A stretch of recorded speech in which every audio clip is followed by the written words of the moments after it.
Hello everybody and welcome back to Book Time. Today we are going to be doing all things Gilmore Girls. I am reading The Third Gilmore Girl that just came out by Kelly Bishop. We are doing Gilmore Girl trivia. We are doing a Gilmore Girl TBR jar. We are doing all the fun things. And then I'm also going to choose a book that I think each one of the characters from the Gilmore Girls would have chosen for themselves if they were here today reading in 2024. So join me. Let's get to it.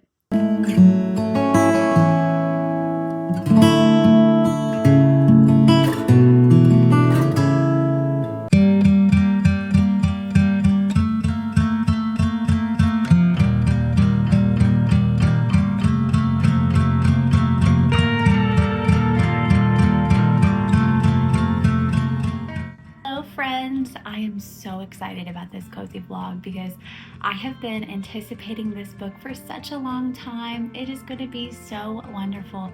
I absolutely love Emily in Gilmore Girls. I know that she's like not everybody's favorite, but I love her strength of character, like her grit, her sarcasm, her sassy, independent way. I totally think that she just epitomizes what every strong woman should be. And so I'm very excited about this. I get to learn more about her now. I do have it on my Kindle. I have gotten the book on my Kindle because I had so many reward points. And if you don't know this about Kindle reward points, if you don't use them, they actually disappear. So I had to cash in my reward points and get it on my Kindle. But I'm also tandem reading it. Not right now, but I will probably later. I did get the audiobook off of Everand, and if you don't know what that is, right here, it is awesome. They have a lot of the books that, you know, Audible wouldn't have, like that you wouldn't have to buy, like use a credit to buy it. They would have books that are maybe like not on every platform. So if you can't find it on like Hoopla or even Libby, maybe sometimes the library doesn't have it. Sometimes you can find it there. This book is such a new release and it immediately uploaded onto Everand. So I am so excited. I have my cozy drink. I have my cozy pumpkin blanket, and I'm just gonna sit here and start, and I just cannot wait.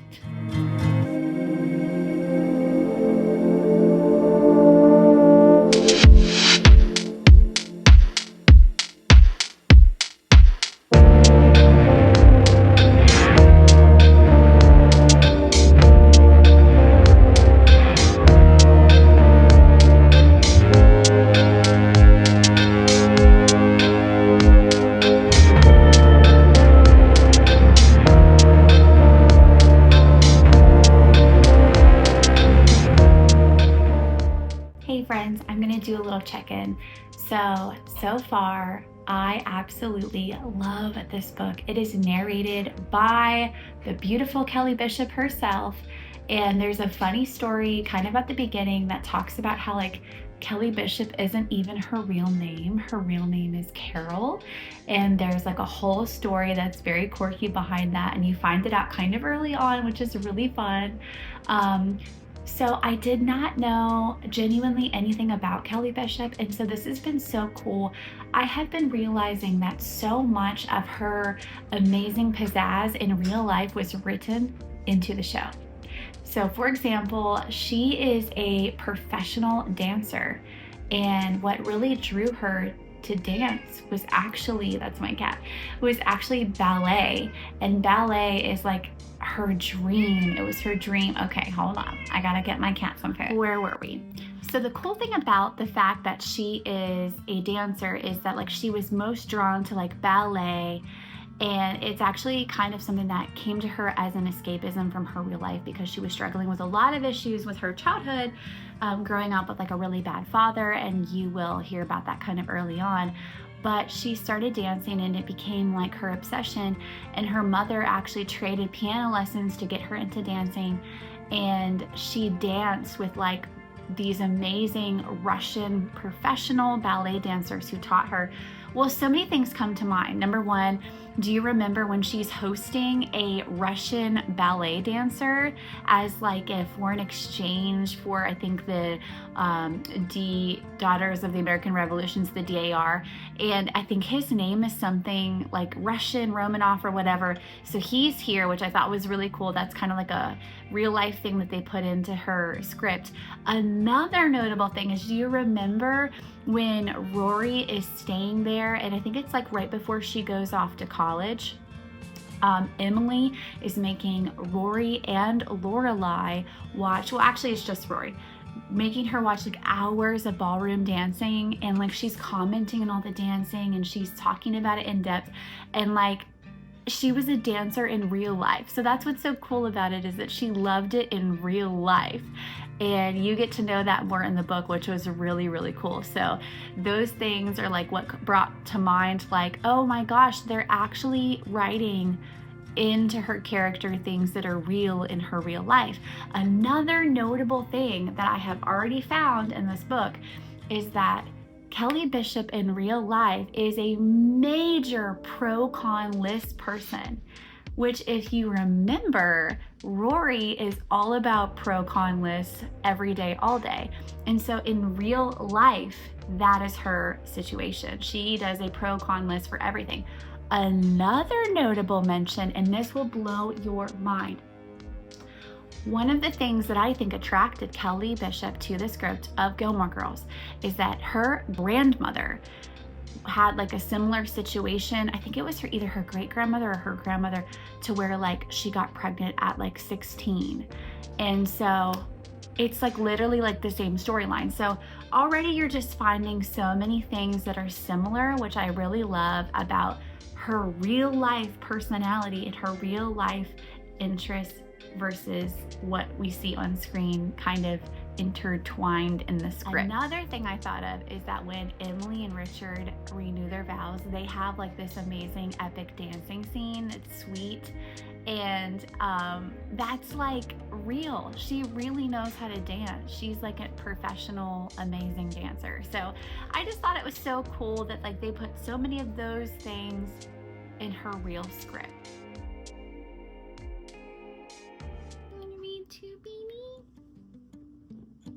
My kitty. My kitty. He always wants to be on me when I'm reading. Look at him, he's so cute.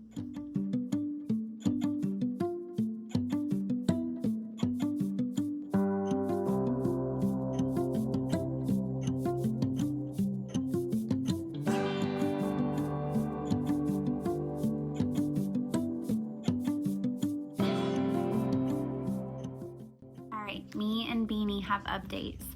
I was thinking about this one scene that is so cool. Do you remember in Gilmore Girls where Emily finds the dog? Randomly she finds this dog, and she does like, she's very like driven to take care of it. She's very driven to find its owner. She cares so much about it. Well, in real life, she has never wanted to have children, and she always expresses that her deep and true love is animals. So she has 2 cats and she has a dog. I think her dog is named Venus, I think. And it is like her most prized possession in the entire world. She's an animal lover to the point where when she takes on roles that she has to cry when she's acting, all she can do to cry is like think of animals, and that will make her cry. So like I just thought that was so cool that they like wrote that into her scenes, that she loves animals, and that one time she finds the dog. Another notable thing is, do you remember there's a scene where Lorelai is coming out on her front porch? It's the day that she's walking out into her front porch and her foot goes through the porch because she has termites. And the song, "Hey Sarah, Sarah, whatever will be, will be." And it says, when I was young, I asked my mother, what will I be? Will I be pretty? Will I be whatever? And that's my dog. And in real life, she heard that song, and it inspired her to ask her own mother, "Mother, do you think that I'll be pretty when I grow up?" And instead of like a mother saying, "Oh yes, you'll be gorgeous, you're gonna be so pretty," her mom said, "You'll be unique and you'll have flair." I am flying through this book. I love it. It is so, so good. Another quote that I'm gonna live by now, because this is actually my personality. A lot of my friends say that I can be a little bit, what's the word, like a Karen, like where's the manager, asking for special treatment. But Kelly Bishop, her motto to life is, the answer is always no unless you ask. That reminds me of another favorite quote from the Olsen twins, and it originated from their father, that no is a complete sentence.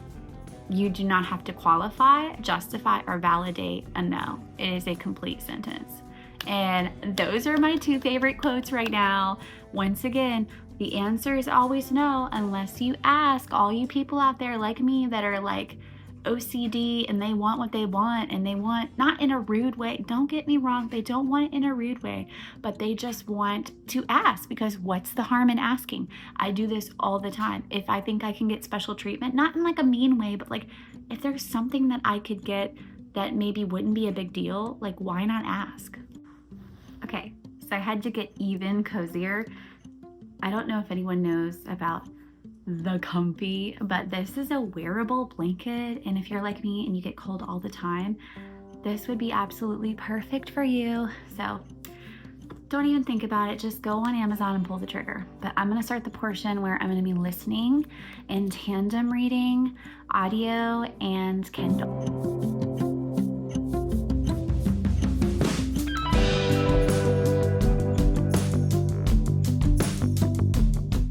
I am loving this book. It has been so amazing. I'm really far into it now, and it is actually quite a quick read. If you are reading with your eyeballs, it would probably take you about 6 hours, but to tandem reading with something else and listening to an audio, it would take you like 3 hours, maybe a little bit more. So this has been such a great experience. I am loving it. I wrote down some notes. So some really cool things, and I mentioned this before, is that like the reason that Kelly Bishop really loved the role of Emily was because it allowed her to explore her mother's relationship with her grandmother, because it was also strained due to a teen pregnancy. And so I felt like that was so amazing, to play a role where you can kind of try to better empathize and understand kind of like what's happening in your own family. And explore kind of like that strained relationship. She also talked about how when she met Amy Sherman Palladino, like sparks flew because they had such great friendship chemistry. Apparently, Amy Sherman Palladino was also an aspiring ballerina and turned down the role Cats in Broadway to write for several shows. So I thought that was so cool that they had that in common. Also, I think what was really cool is that she talks about some of her favorite episodes that she did. And without spoiling like too much, and I'll let you read it for yourself, but one is actually my favorite. One of my favorite Emily Gilmore moments is when they're at the spa for their mother-daughter spa day, and then Emily is discouraged and she explains like, I always wanted to be close to you just like you and Rory have this best friend mother-daughter relationship. And then Lorelai, you know, she says, well, why don't you do something crazy with me? We can steal a robe from the spa. And it's like one of the craziest things that Emily does in the show that's like out of character. And so Kelly Bishop talks about how that was like a memorable, one of her favorites scenes, and that she still has the spa robe to this day because the casting director gave it to her, which I thought was so cool.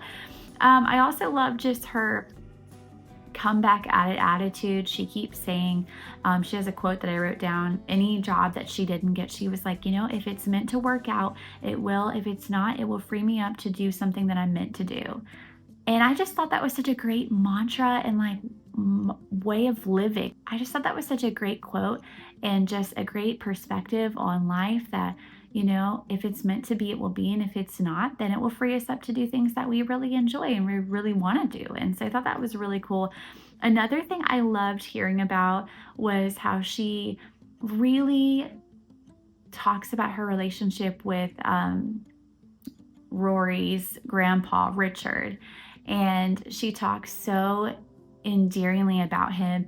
Apparently they were both accepted as nominees for a Tony Award, and they both received that award on the same night. So some of the older pictures that you see of Richard and Emily in the show are actually real because they did know each other way back in the day. And she talks about how like they would do the New Yorker crossword puzzle together every morning before the show started and filming, which is why Richard always has like the newspaper and at breakfast. And then also they were both in the theater, and so they would actually be the first people on their markers when the scenes were set and they were starting to be filmed.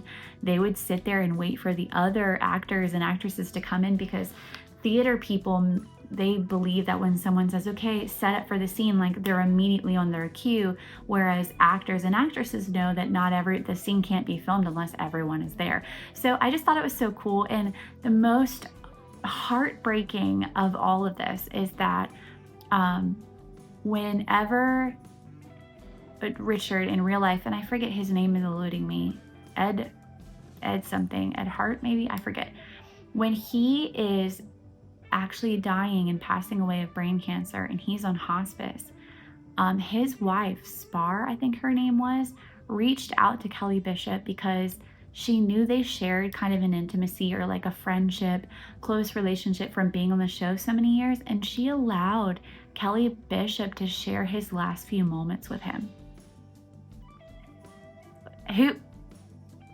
I'm just amazed.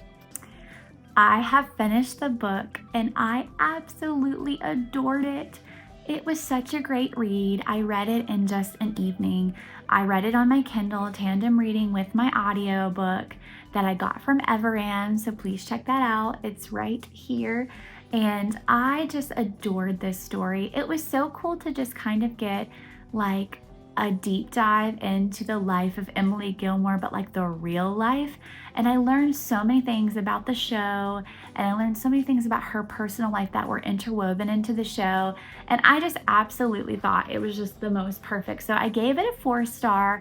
The reason I didn't give it a 5-star is because I didn't feel like she really shared a whole lot about Gilmore Girls, with the title being The Third Gilmore Girl, and you'll find out why she titled it that way.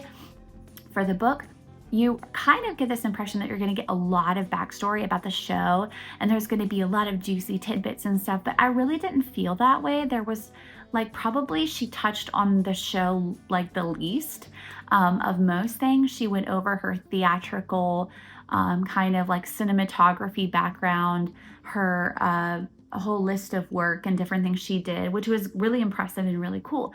But I definitely wanted to see and hear like more Gilmore Girls stuff. But I can tell you that Kelly Bishop is Team Logan.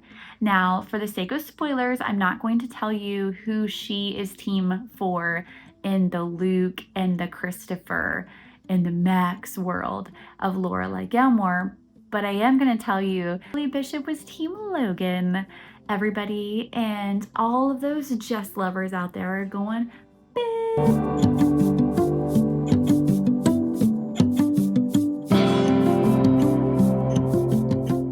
Good morning, friends. I'm here with my tea and getting ready to do Gilmore Girls trivia with you. I am so excited because I am able to look it up to where I see the question first and I don't see the answer until we think about it for a second. So I'm gonna scroll on my computer. This is my old computer. If you see that it's all damaged and icky, just ignore it.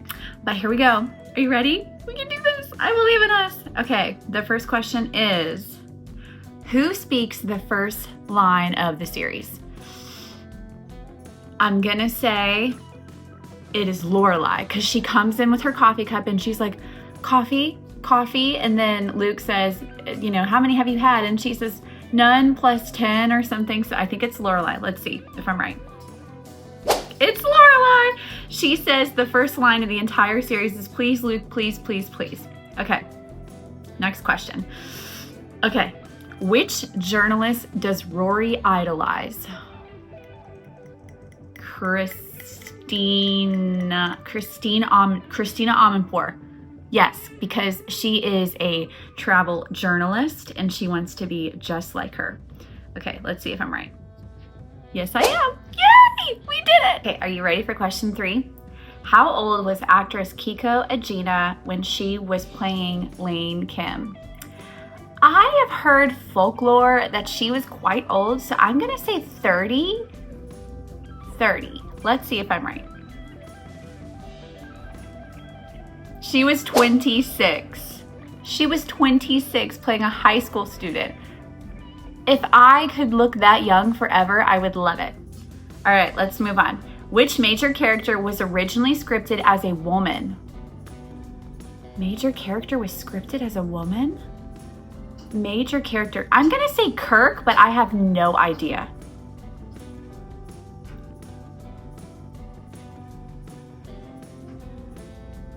Luke? Luke was originally scripted as a woman? What? What? Apparently it said the producers thought they needed more testosterone in the show to grab more male viewers, so they made him Luke. Wow, I was not expecting that. Okay, next question. Which of the Gilmore Girls actresses hates coffee in real life? Ooh, hates coffee in real life? I'm gonna say Rory, because I feel like Lorelai, her love for coffee seems genuine from the inside. It is Alexis Bledel, which plays Rory. She hates coffee in real life, which is hilarious to me because I would never guess that. Okay, next question. Which musician sings the Gilmore Girls theme song? Oh, I'm pretty sure that it is, what's your guess? My guess is Carole King. It is Carole King. She also guest stars in season 3 as the music shop store owner. Okay, next question. We're gonna go to 10. Which Glee star appears as a nurse in season 1? Glee star? Glee star. She appears as a nurse. I have no idea. I cannot remember, but I think she might be the principal of Glee or like the gym teacher, but I don't remember her name. She's in that movie Sleepover as the mom. Aha! Yes! Jane Lynch. She wore a pink cardigan and she was cast as a nurse. That's so funny. Okay, next question. What is the name of Babette's cat that dies in season 1? Easy as pie. If you don't know it, I'll wait. Do you know? Cinnamon. It's Cinnamon that ruins the perfect date for Max and Lorelai. All right, next question. What is the population of Stars Hollow? Now this is gonna be more like an educated guess, but I'm gonna say like 2,000. Let's go with 4,000. 4,000 people. What do you think? Oh, apparently there's a sign at the very beginning and it says 9,973. Why would I think there would be like 2,000 people? That's like not a town. That's like a giant festival. All right, last question. Are you ready? Which actress had a part written specifically for her? And I think it is going to be Lisa Weil, which is the part of Paris. Why did I blank on her name? I actually think I know this, but I think it's Paris. Okay, Paris. Yes, it's Lisa Weil, Paris. Do you know why? Because she actually wanted to be Rory, but when she went ahead and auditioned, they were like, you're so great, but we can't find a part for you, so we're gonna write you a part. That's so great, I love it. So those are all my trivia questions. I hope that you enjoyed that and you got to trivia along with me. Now let's go into a fun part that you're going to just love. I did not even see this coming. Okay, so I told you yesterday I was going to choose a book to best match each character, a book that I thought that they were going to be reading. If they were caught in 2024 at a cafe and they were reading a book, what would it be? So I am going to only be able to use my bookshelves, ta-da! And I'm gonna go through and see what I think they would best be reading today in 2024, and I'm gonna start with Lorelai. Okay, I have chosen for Lorelai, and I chose The Royals Next Door by Corinna Hale.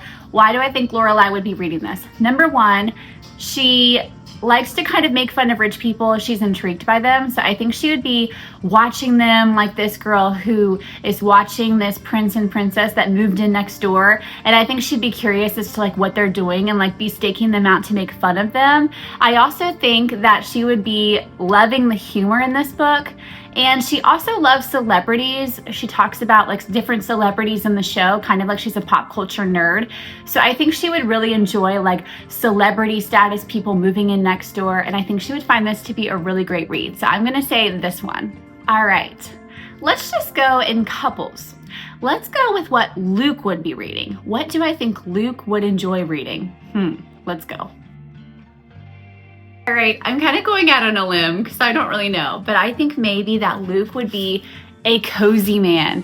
I chose two cozies. One is actually a Mexican food themed cozy and one is Dead in Gondola. This one is Cinco de Murder by Rebecca Adler.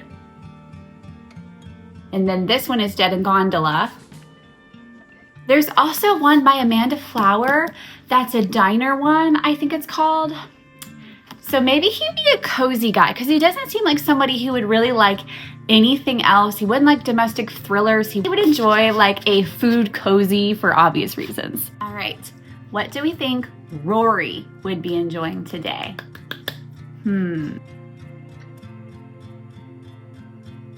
For Rory, I honestly don't know. I know she likes to read a lot of biographies and academic books and classics, but I wanted to get a little bit more like interesting than classics. So I kind of pegged Rory as a literary fiction girl. I feel like she would really enjoy a really good literary fiction story. So the first one I'm going to choose that I think she would enjoy would be Demon Copperhead. It actually won huge awards. I think it won the Pulitzer Prize for being best in fiction, literary fiction, and it actually follows the real kind of storyline of David Copperfield. So it's like a classic reimagined. So I do think she would like that. Other notables, I think she would like some literary fiction. I Have an American Marriage by Tyree Jones. This won also a lot of awards and it was seen on Oprah's book club. And I think also she might enjoy The Last of the Moon Girls by Barbara Davis. It's another really cool like literary fiction story. So I think she'd be a literary fiction girly. All right, let's go with Emily and Richard Gilmore. I'm gonna pair them together. Emily and Richard are hard ones. I feel like Emily could be a literary fiction girly, something vintage like this book, A Perfect Vintage. I don't know if you can see it, by Chelsea Fagan. I feel like I could see her reading this in like an expensive hotel lobby because it looks like an expensive type of cover of someone like enjoying a luxurious lifestyle. Or I could also see, oh sorry, that was Richard. I could see her enjoying a classic like Pride and Prejudice. Or I could also see her enjoying like a classic reimagined cozy. This is Pride and Premeditation by Tirzah Price. I feel like I could see her reading any of these things, but Richard was harder. I don't know, but I just chose this. I feel like I could see him reading The Power, sorry, that was my dog, The Power of Habit. And this is by Charles Duhigg, I think maybe, because I don't know if you remember, but he is always talking about good habits in the show. Like he gets into Lorelai about eating grapefruit every morning and he's like, good habits build a good life. So this would probably be Richard's read. I don't think he reads that much for pleasure. All right, now I'm moving on to Lane. I have a book that I think she would like. Crap, I don't have it with me, but this is Daisy Jones and the Six. I think she would absolutely adore this book. I thought I checked it out from the library, but I do not have it with me. But she loves music, and this is a musical story about two people who fall in love. I think she would adore it. Another book I think she might be reading would be The Breakup Tour. This is also inspired by like a musician going on a tour, finding love and loss and all the things. And I think it's inspired sort of by Taylor Swift. So I think that Lane would be reading either one of these books. All right, what would Dean be reading? Dean is really wholesome, so I think I could see him reading The Boy, the Mole, the Fox, and the Horse by Charlie Mackesy. I hate last names, by the way, they're so hard. I feel like he would enjoy all of this and like the truths in it and stuff. Also, I think he would be just like read whatever's popular kind of guy, you know, like whatever's on the shelf. So I could see him picking up The Fury by Alex Michaelids, whatever it's called. I feel like he would just walk in and be like, oh, it's a trendy book, because he doesn't like know a lot about books. I think he would just pick up like a trending book or an inspirational book. What would Logan be reading? Okay, I feel like I'm crooked. Hold on. Okay, I think that Logan would be reading, and excuse the language on this book, You Are a at Making Money, and this is by Jen sincero. Once again, sorry about the language, but I think he would be reading something like this, something about making money and being a tycoon. And if not that, I think he would be reading something that's like, just dropped all those books. I think he would be reading something that's like something heady and smart, like Atlas Shrugged by Ayn Rand. So something like this. Do you see it? That's what I think either one of those, something like that, when he's in like a cultural mood or when he's in like a businessy mood. All right, Suki. I have chosen for Suki, could you see it? Cookie Dough or Die. Cookie Dough or Die. There we go, by Virginia Lowell. I feel like she would enjoy a good cozy. I feel like she's another food cozy person. I also think she would enjoy a good romance, but I can't think of a romance that, like, maybe she would be like a Nicholas Sparks girly. Like, just, she likes to cry, she likes a good romance. This is Every Breath by Nicholas Sparks, but I think she would enjoy cozies. And I actually have another cozy, Cherry Pie or Die, that I'm currently reading that I think she would also love because she loves talking about fruits. Now we have Jess. I feel like Jess would be reading a classic, probably because Rory made him try her out. Or I feel like he would be reading a book that's like self-help, like Celebration of Discipline by Richard Foster. Something that would help him on his emotional and spiritual journey, just like he tries to get a self-help book when he's trying to find love, him and Luke in the one episode. Or I think he would be just immersing himself in a really good fantasy. And this is The Lost Story by Meg Schaefer. I can kind of see him enjoying something. They mentioned some classics like Huckleberry Finn, Oliver Twist, but I feel like a good classic fantasy, historical fantasy, or any kind of fantasy would be kind of more up his alley. So I think these are the books that would probably most suit Jess. And then maybe even Atlas Shrugged as well, if we're bringing that back up. Something that's like thought-provoking and maybe a little bit political and edgy. Friends, the last thing we're gonna do is a TBR jar full of Gilmore Girl prompts. And I am so excited. Let me just grab the first one. Should have gotten a bigger jar. My hand can't fit in here. The first one is, has an autumn festival. Okay, that may take a second. Has an autumn festival. Has an autumn festival. I know of only one book off the top of my head that has an autumn festival, and that's something I was already going to read, and that is The Legend of Sleepy Harlow. This is by Kylie Logan. There we go. This is the only book that I know of that has like a Halloween parade and festival. So I think I'm gonna go with this one. All right, here's the next one. Okay. A book with a small town setting. Oh my gosh, I don't know. A small town setting. Let's see. A small town setting. I'm gonna cheat a little bit, but whatever.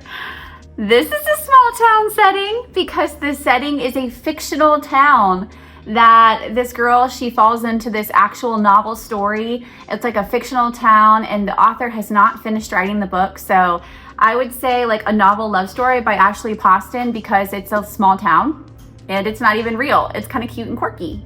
Right, let's see. Has a star on the cover for Stars Hollow. Has a star on the cover. Oh my gosh. Okay. Has a star on the cover. No.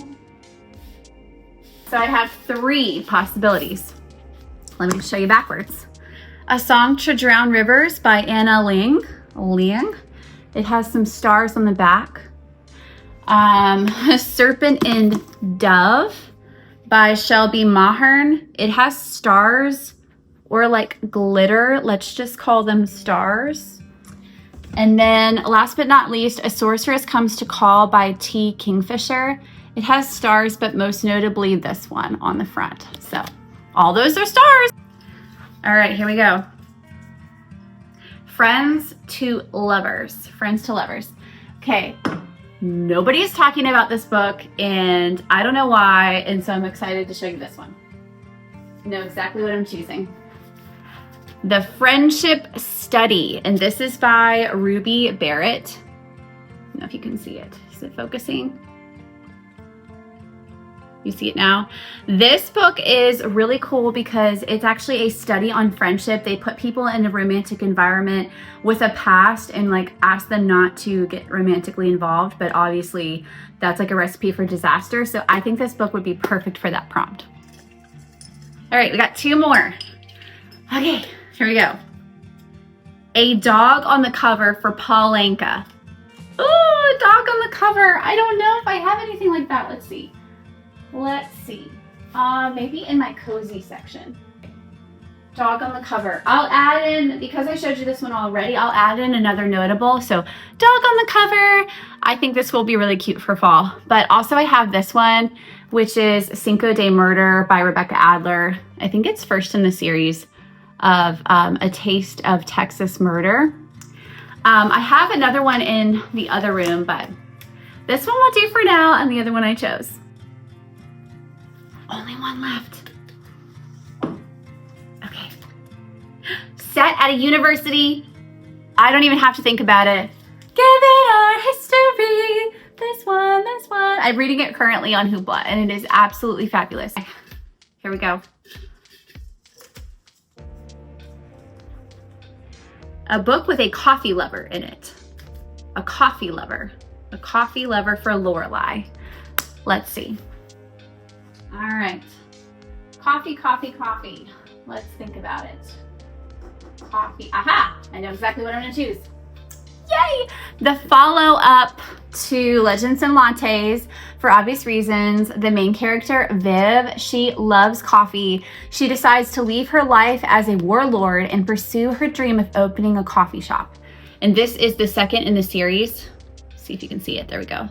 By Travis Baldry. So this would be perfect. It smells like coffee. Hello friend, thank you so much for coming back and watching this video. If you would like to see more videos from me, please subscribe and like this video. I would love it. It would make me feel so excited. And if you don't know anything else to comment below, just comment a coffee emoji for Lorelai, because this was a Gilmore Girls themed episode. So I hope that you had a wonderful time learning about all things Gilmore, and I hope that you check this new book out by Kelly Bishop. It was absolutely fabulous. Gave it 4 stars. I loved it. And I hope that you enjoyed this vlog. I hope that your books are amazing and your coffee is delicious. I said coffee, not tea. I know, it was on purpose. And I will see you next time. Bye-bye, friends.